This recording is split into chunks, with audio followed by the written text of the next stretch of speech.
Good evening. Weekly market അനാലിസിസിലേക്ക് സ്വാഗതം. കഴിഞ്ഞ ആഴ്ചയിൽ മാർക്കറ്റ് നന്നായി കറക്റ്റ് ചെയ്ത് നമുക്ക് നോക്കാം, പരിശോധിച്ച് നോക്കാം. ചാർട്ട് വൈസ് എല്ലാ സെക്ടറും നമുക്ക് നോക്കാം. അതിനു മുമ്പ് നമുക്ക് നോക്കാനുള്ളത്, നമ്മളെപ്പോഴും മാർക്കറ്റ് വീഴുമ്പോൾ FMCG സെക്ടറിനെ നമ്മൾ ഡിഫെൻസീവ് സെക്ടറായിട്ടാണ് കണക്കാക്കുക. പക്ഷേ ഇപ്രാവശ്യം FMCG നന്നായി സ്ട്രഗിൾ ചെയ്യുന്നത് നമുക്ക് കാണാം. എന്തുകൊണ്ടാണെന്ന് നമുക്ക് പരിശോധിച്ച് നോക്കാം. ഡിസ്ക്ലൈമർ വായിച്ച് നോക്കുക. ഈ വീഡിയോയിൽ കാണിക്കുന്ന സ്റ്റോക്കുകളും അതുപോലെ തന്നെ മറ്റുള്ള കണ്ടന്റും എഡ്യൂക്കേഷണൽ പർപ്പസിന് വേണ്ടിയുള്ളതാണ്. ഇതൊരു ബൈ ഓർ സെൽ റെക്കമെൻഡേഷൻ ആയി എടുക്കരുത്. ഇന്നത്തെ ടോപ്പിക് FMCG സെക്ടറിനെ കുറിച്ചാണ്. എന്താണ് FMCG എന്ന് പറയുകയാണെങ്കിൽ ഫാസ്റ്റ് മൂവിങ് കൺസ്യൂമർ ഗുഡ്സ് ആണ്. അതായത് പ്രൊഡക്ട്സിലേക്ക് കോസ്മെറ്റിക്സ്, അതുപോലെ തന്നെ ഡയറി പ്രൊഡക്ട്സ്, ഡെയിലി ഉപയോഗിക്കുന്ന അല്ലെങ്കിൽ അതായത് ജനങ്ങൾ എന്നും നിത്യോപയോഗത്തിന് ഉപയോഗിക്കുന്ന സാധനങ്ങളെയാണ് നമ്മൾ എന്താ പറയുന്നത്, ഫാസ്റ്റ് മൂവിങ് കൺസ്യൂമർ ഗുഡ്സ് എന്ന് പറയുന്നത്. സോപ്പ്, അതുപോലെ തന്നെ ബിസ്ക്കറ്റ്, പാല്, ഇതുപോലുള്ള ഐറ്റംസ്. ഈ കമ്പനി ഇത്രയും പ്രൊഡക്ട്സ് ഡീൽ ചെയ്യുന്ന കമ്പനികളെ നമുക്ക് FMCG കമ്പനികൾ എന്ന് പറയാം. അത്രയും FMCG കമ്പനികളുടെ ടോപ്പ് 15 കമ്പനികളാണ് ഇപ്പോൾ ഇവിടെ കാണുന്നത്. ഈ ടോപ്പ് 15 കമ്പനികളുടെ ഒരു ഇൻഡെക്സിനാണ് നമ്മൾ, ഒരു ബാസ്ക്കറ്റിനാണ് നമ്മൾ പറയുന്നത് നിഫ്റ്റി FMCG. അപ്പോൾ ഈ 15 കമ്പനികളുടെ പെർഫോമൻസ് ആ ഒരു സെഗ്മെന്റ് അല്ലെങ്കിൽ ആ ഒരു സെക്ടറിന്റെ പെർഫോമൻസിനെ മൊത്തത്തിൽ ബാധിക്കും. അപ്പോൾ ഈ 15 കമ്പനികൾ നന്നായി വളരുന്ന സമയത്ത് ഇതിന്റെ ചാർട്ട് നന്നായി സ്പൈക്ക് ചെയ്യും, കാണാൻ പറ്റും, ഇതേപോലെ കയറിപ്പോവും. അപ്പോൾ ഈ 15 കമ്പനികളിൽ വളരെ മോശം റിസൾട്ടും മറ്റും വരുന്ന സമയത്ത് ആ കമ്പനികളുടെ പ്രൈസ് താഴെ പോകും, സ്വാഭാവികമായിട്ടും ഇൻഡെക്സ് താഴെ പോകും. അപ്പം FMCGയിൽ ഈ 15 കമ്പനികൾ മാത്രമല്ല ഉള്ളത്, ഒരുപാട് കമ്പനികൾ അവൈലബിൾ ആണ്. ചെറിയ ചെറിയ കമ്പനികളൊക്കെ ഒരുപാട് അവൈലബിൾ ആണ്. അപ്പം ആ കമ്പനികളുടെ ഒക്കെ പെർഫോമൻസിനെ ഇതിന്റെ മെയിൻ കമ്പനികൾ അല്ലെങ്കിൽ ഈ ഒരു FMCG എന്നുള്ള ഒരു ഇൻഡെക്സിന്റെ മൂവ്മെന്റ് ബാധിക്കുന്നതായിരിക്കും. അപ്പോൾ നമ്മളെപ്പോഴും ചെറിയ ഏതെങ്കിലും ഒരു FMCG കമ്പനിയിൽ പൊസിഷൻ എടുക്കുന്ന സമയത്ത് ആ കമ്പനിയുടെ വളർച്ച നോക്കിയിട്ട് വേണം എടുക്കാൻ. ഒപ്പം ഷോർട്ട് ടൈം ആണെങ്കിൽ അതിന്റെ FMCG സെക്ടറും എങ്ങനെയാണ് പെർഫോം ചെയ്യുന്നത് നമ്മൾ നോക്കേണ്ടിയിരിക്കുന്നു. ഇനി നമുക്ക് ഇന്ത്യയിലെ FMCGയുടെ ഓപ്പർച്യൂണിറ്റി നോക്കുകയാണെങ്കിൽ, ഇന്ത്യയിൽ 2005 219 മില്യൺ ഹൗസ് ഹോൾഡ്സ് ആയിരുന്നു ഉണ്ടായിരുന്നത്. 2018 293 മില്യനായി. 2030 എക്സ്പെക്ട് ചെയ്യുന്ന 356 മില്യനാണ്. അപ്പോൾ ഒരുപാട് കുടുംബങ്ങൾ അല്ലെങ്കിൽ ഒരുപാട് പോപ്പുലേഷൻ ഉള്ള ഒരു രാജ്യമാണ്, നല്ല വളർച്ചയുള്ള ഒരു രാജ്യമാണ്. അവരുടെ ഇൻകം നോക്കുകയാണെങ്കിൽ, ഒരു വർഷത്തെ ഇൻകം നോക്കുകയാണെങ്കിൽ $4,000 താഴെ വരുമാനമുള്ള ആളുകൾ 2005 ഇവിടെ ഒരു പിക്ചർ ഗ്രാഫിക് ആയിട്ട് നമുക്ക് കാണാൻ പറ്റും. 2005 ഈ ഒരു സൈസ് ആയിരുന്നു, കൃത്യമായിട്ട് നമ്പേഴ്സ് അല്ല കാണിക്കുന്നത്. പിന്നീട് 2018 അത് കുറയാണ്. 4,000 താഴെയുള്ള ആളുകളുടെ എണ്ണം കുറഞ്ഞുകൊണ്ടിരിക്കുകയാണ്, കുടുംബങ്ങളുടെ എണ്ണം കുറഞ്ഞുകൊണ്ടിരിക്കുകയാണ്. 4,000 8,500 വരുമാനമുള്ള വർഷം വരുമാനമുള്ള ഡോളർ വരുമാനമുള്ള ആളുകളാണ്. ഡോളറാണിത്, റുപ്പീസ് അല്ല. അപ്പോൾ 4,000 വരുമ്പോൾ ഓൾമോസ്റ്റ് 3 ലക്ഷത്തിന്റെ ചുവട്ടിലുള്ള ആളുകൾ, ഇത് 3 ലക്ഷത്തിന് മുകളിലുള്ള ആളുകൾ. അതിന്റെ പിന്നെ ആളുകളുടെ അല്ലെങ്കിൽ ഈ കുടുംബത്തിന്റെ എണ്ണം കൂടിക്കൊണ്ടിരിക്കുകയാണ്, ഓരോ വർഷവും കൂടിക്കൊണ്ടിരിക്കുകയാണ്. അല്ലെങ്കിൽ 8,500 മുകളിൽ ഉള്ള ആളുകളുടെ എണ്ണം കൂടി, അതായത് ഇൻകം കൂടിക്കൊണ്ടിരിക്കുകയാണ് കുടുംബങ്ങളുടെ കയ്യിൽ നിന്ന് കാണാം. $40,000 മുകളിൽ പിന്നെ വരുമാനമുള്ള ആളുകളുടെ എണ്ണം വർഷം കഴിയുന്നതനുസരിച്ചിട്ട് കൂടിക്കൊണ്ടിരിക്കുകയാണ്. അപ്പോൾ ഇത് കപ്പാസിറ്റിയാണ് നമുക്ക് കാണിക്കുന്നത്. ജനങ്ങളുടെ കപ്പാസിറ്റി കൂടുമ്പോൾ സ്വാഭാവികമായിട്ടും എസ്പെഷ്യലി FMCG പ്രൊഡക്ട്സിനൊക്കെ ഒരു ഓപ്പർച്യൂണിറ്റിയാണ് എന്നാണ് ഇത് ഹിന്ദുസ്ഥാൻ യൂണിലിവറിന്റെ റിപ്പോർട്ടാണ്. അവർ കരുതുന്നത് അങ്ങനെയാണ്. അപ്പോൾ അത് ഹിന്ദുസ്ഥാൻ യൂണിലിവറൊക്കെ ബിസിനസ് ചെയ്യുന്ന വലിയ വലിയ നല്ല നല്ല ക്വാളിറ്റി പ്രൊഡക്ട്സ്, അവർക്ക് ഇത്രയും സെൽ ഓപ്പർച്യൂണിറ്റി ഉണ്ടെന്നാണ് അവർ പറയുന്നത്. നമുക്ക് അറിയാം ഇപ്പോൾ FMCG സെക്ടർ ബിയറിഷ് ആണെന്ന് അറിയാം. നമുക്ക് നോക്കാം, ഒരു 3 ഇയർ ചാർട്ട് എടുത്ത് നോക്കാം. FMCGയുടെ ഇൻഡെക്സിന്റെ ചാർട്ടാണിത്. 33.8 ആയിരുന്നു ഇതിന്റെ 2021 PE. ഇപ്പം നിലവിൽ 45ന്റെ അടുത്താണ്, 44-45ന്റെ അടുത്താണ് ഇപ്പം നിലവിലുള്ളത്. അപ്പോൾ ഇതിന്റെ ഒരു മീഡിയം P എന്ന് പറയുന്നത് 42ആണ്. അപ്പോൾ ഓൾമോസ്റ്റ് ഈ PE ഒരു ആവറേജ് PEന്റെ അടുത്താണ് ഇപ്പം ട്രേഡ് ചെയ്യുന്നത്. ഇതിന്റെ താഴെ വരുമ്പോൾ നമുക്ക് ഒരു ഓപ്പർച്യൂണിറ്റി അല്ലെങ്കിൽ എന്താ പറയുക, ഈ സെക്ടർ മുഴുവനും അല്ലെങ്കിൽ ഈ സെക്ടറിലെ പ്രധാനപ്പെട്ട കമ്പനികളൊക്കെ നന്നായി താഴെ വന്ന് നമുക്ക് കാണാൻ പറ്റും. ഈ സെക്ടറിലെ കമ്പനികളുടെ ലാസ്റ്റ് 3 മാസത്തെ പ്രൈസിലുള്ള റിട്ടേൺ നമുക്ക് നോക്കാം. ITC 10% അടുത്ത് നെഗറ്റീവ് റിട്ടേൺ ആണ് 3 മാസം കൊണ്ട് ജനങ്ങൾക്ക് നൽകിയിട്ടുള്ളത്. ഹിന്ദുസ്ഥാൻ യൂണിലിവർ വലിയൊരു കമ്പനിയാണ്, 21% നെഗറ്റീവാണ്. നെസ്ലെ 19% നെഗറ്റീവാണ്. വരുൺ ബിവറേജ് നെഗറ്റീവാണ്. ബ്രിട്ടാനിയ 24% ഇടിവാണ് ഉണ്ടായിട്ടുള്ളത്. അതേപോലെ തന്നെ ഗോദ്രേജ് 26%, ഡാബർ 25% അടുത്ത്, ടാറ്റ കൺസ്യൂമർ 27% അടുത്ത്, പിന്നെ കോൾഗേറ്റ് 25% അടുത്തൊക്കെ വലിയൊരു ഇടിവാണ് ലാസ്റ്റ് 3 മാസം കൊണ്ട് നൽകിയിട്ടുള്ളത്. നമുക്ക് നോക്കാം, ഒരു ചാർട്ട് നോക്കിയാൽ തന്നെ നമുക്ക് കാണാം. ഏകദേശം പ്രൈസ് എടുത്ത് നോക്കി കഴിഞ്ഞാൽ 65,000 ആയിരുന്നു ഇൻഡെക്സ് പ്രൈസ്. അവിടെ നിന്നാണ് ഇപ്പോൾ 55,000ന്റെ അടുത്തേക്ക് എത്തിയിട്ടുള്ളത് ഈ ലാസ്റ്റ് 3 മാസം കൊണ്ട്. വലിയൊരു ഇടിവാണ് FMCGയിൽ മൊത്തത്തിൽ നമുക്ക് കാണാൻ പറ്റുന്നത്. ഒരു വർഷം കൊണ്ടുള്ള റിട്ടേൺ നോക്കുകയാണെങ്കിൽ ITCയിൽ 2% റിട്ടേൺ ആണ്. ഹിന്ദുസ്ഥാൻ യൂണിലിവർ 10% അടുത്ത് നെഗറ്റീവാണ്. നെസ്ലെ 15% നെഗറ്റീവാണ്. വരുൺ ബിവറേജ് നല്ല ഗ്രോത്ത് ഉള്ള ഒരു കമ്പനിയാണ്. നമുക്ക് ആ കമ്പനിയെ കുറിച്ച് പഠിച്ചാൽ മനസ്സിലാവും. 23% പോസിറ്റീവ് റിട്ടേൺ ആണ് ഒരു വർഷം കൊടുത്തിട്ടുള്ളത്. യുണൈറ്റഡ് സ്പിരിറ്റ് പറയുന്നത് ലിക്വർ കമ്പനിയാണ്. 44% പോസിറ്റീവ് റിട്ടേൺ ഒരു വർഷം കൊടുത്തിട്ടുള്ളത്. ലിക്വർ കമ്പനിയായിട്ടുള്ള റാഡിക്കോ കൈത്താൻ 55%. ലിക്വർ കമ്പനിയിൽ നല്ല പ്രോഫിറ്റ് കാണാൻ പറ്റുന്നുണ്ട്. അതുപോലെ തന്നെ ഗോദ്രേജ് കൺസ്യൂമർ നെഗറ്റീവാണ്.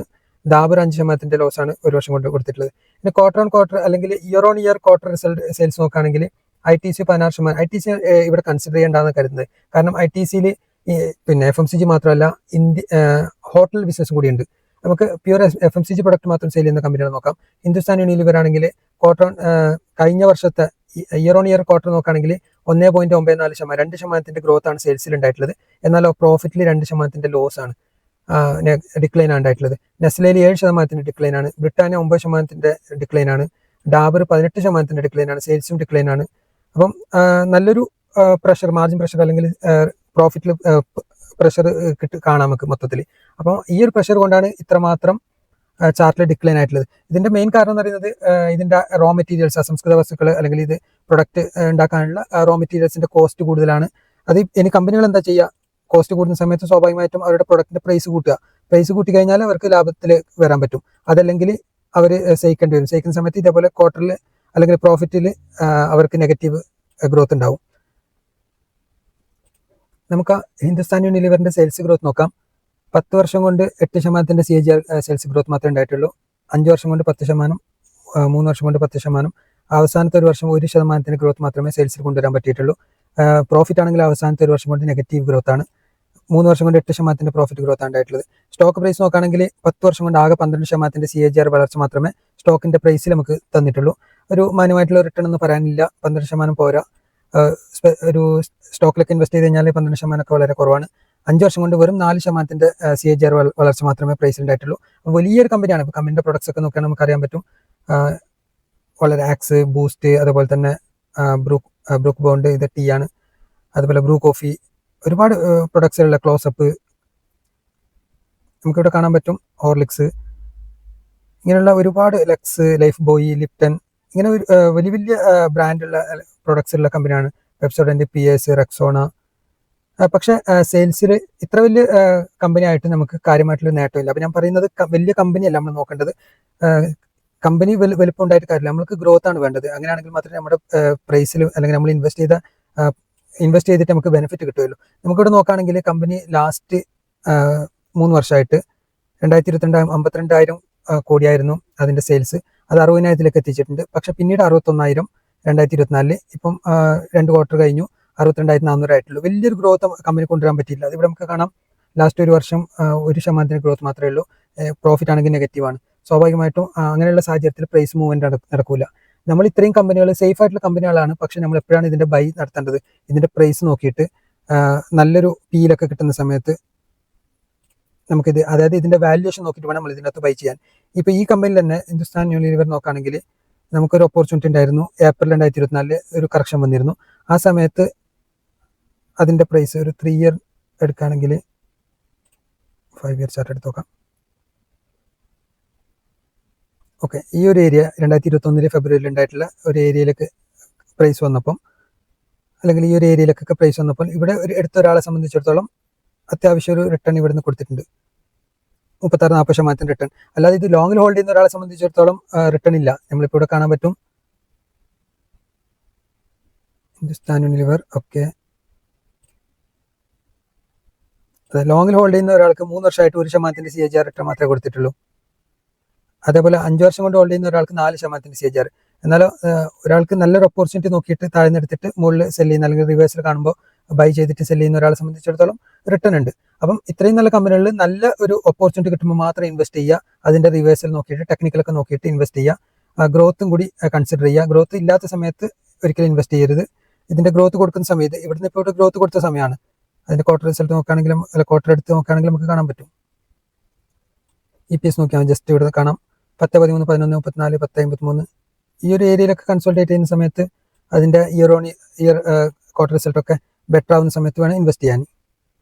അതിനിപ്പം ഡീപ്പായിട്ട് പറഞ്ഞു കഴിഞ്ഞാൽ ഒരുപാട് നീണ്ടുപോകും. ഇനി വരുൺ ബീവറേജിന്റെ പ്രൊഡക്ട്സ് നോക്കൂ. പെപ്സി, മൗണ്ടൻ ഡ്യൂ, 7up, അതുപോലെ ഒരുപാട് പ്രൊഡക്ട്സ്, ലിപ്റ്റൺ. പിന്നെ ഇതിനകത്ത് സ്നാക്സ് ഐറ്റംസ് ഉണ്ട്. ഫുഡ് ഐറ്റം നോക്കാൻ ലേസ്, ഡോർട്ടോസ്, ചീറ്റോസ്, കുർക്കുറെ, ഇതൊക്കെ ഇതിന്റെ പ്രൊഡക്റ്റാണ്. വരുൺ ബീവറേജിന്റെ പ്രൊഡക്റ്റാണ്. ആ കമ്പനിക്കാണെങ്കിൽ ഗ്രോത്ത് നോക്കുകയാണെങ്കിൽ നല്ല ഗ്രോത്ത് ആണുള്ളത്. അതായത് TTM 22% സെയിൽസ് ഗ്രോത്ത്, TTMലെ പ്രോഫിറ്റ് ഗ്രോത്ത്. TTM എന്ന് പറഞ്ഞാൽ ലാസ്റ്റ് വർഷം ഒരു വർഷത്തെ നോക്കുകയാണെങ്കിൽ 27% പ്രോഫിറ്റ് ഗ്രോത്ത് ഉണ്ട്.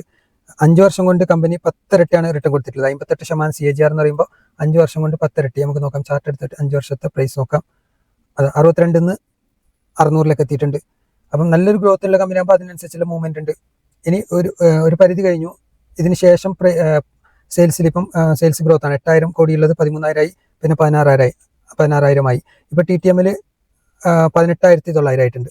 അപ്പൊ ഈ ഒരു ഗ്രോത്ത് കണ്ടിന്യൂ ചെയ്യുകയാണെങ്കിൽ പ്രൈസിൽ മൂവ്മെന്റ് ഉണ്ടാവും. ഇനി ഇതിന് ബിസിനസ് കൊണ്ടുവരാൻ പറ്റുന്നില്ല, ഇവിടെ എന്താ പറയുക, ഇതിനപ്പുറം പോകുന്നില്ല എങ്കിൽ എന്തുണ്ടാവും, പിന്നെ പ്രൈസിൽ മൂവ്മെന്റ് ഉണ്ടാവില്ല. അപ്പൊ ഇതൊക്കെ അറിഞ്ഞു വേണം നമ്മൾ ഇൻവെസ്റ്റ് ചെയ്യാൻ വേണ്ടിയിട്ട്.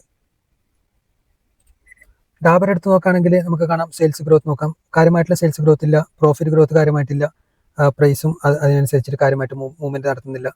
എപ്പോഴാണ് ഇതിനൊക്കെ ഗ്രോത്ത് ഉണ്ടാകുന്നത്, അതിന്റെ വാല്യുവേഷനിൽ പോയിട്ട് നമ്മൾ എടുക്കുക, അല്ലെങ്കിൽ ഇതിന്റെ സെയിൽസ് ഗ്രോത്തും പ്രോഫിറ്റ് ഗ്രോത്തും എപ്പോഴാണ് കൊണ്ടുവരിക, അപ്പോൾ മാത്രമേ സ്റ്റോക്ക് പ്രൈസിൽ മൂവ്മെന്റ് ഉണ്ടാവും. അതല്ലെങ്കിൽ നമുക്ക് എന്ത് ചെയ്യേണ്ടി വരും, ഇതിന്റെ വാല്യുവേഷൻ എവിടെയാണ് വാല്യൂ ബൈ കിട്ടുന്നത് ആ സമയത്ത് മാത്രം ഇൻവെസ്റ്റ് ചെയ്യുക. ആ സമയത്ത് അതിന്റെ സെയിൽസിൽ കൂടുതൽ ഡിക്ലൈൻ വരാതെ ശ്രദ്ധിക്കുക. ഈ സ്റ്റോക്കിൽ നോക്കുകയാണെങ്കിൽ ഡാബറിൽ നമുക്കൊരു ഓപ്പർച്യൂണിറ്റി ഉണ്ടായിരുന്നു. ഏപ്രിൽ 2024 500 ആയിരുന്നു ഇത് കിട്ടിയിരുന്നത്. അവിടെ നമ്മൾ എൻട്രി എടുത്തിരുന്നു. അത് നല്ലൊരു ഹൈയിൽ നമ്മൾ സെല് ചെയ്യുകയും ചെയ്തു. 660 വരെ നമുക്ക് നല്ലൊരു മൂവ്മെന്റ് ആണ്. 500 മുതൽ 667 എന്ന് പറയുമ്പോൾ ഏകദേശം 35% ഗ്രോത്ത് ആണ്.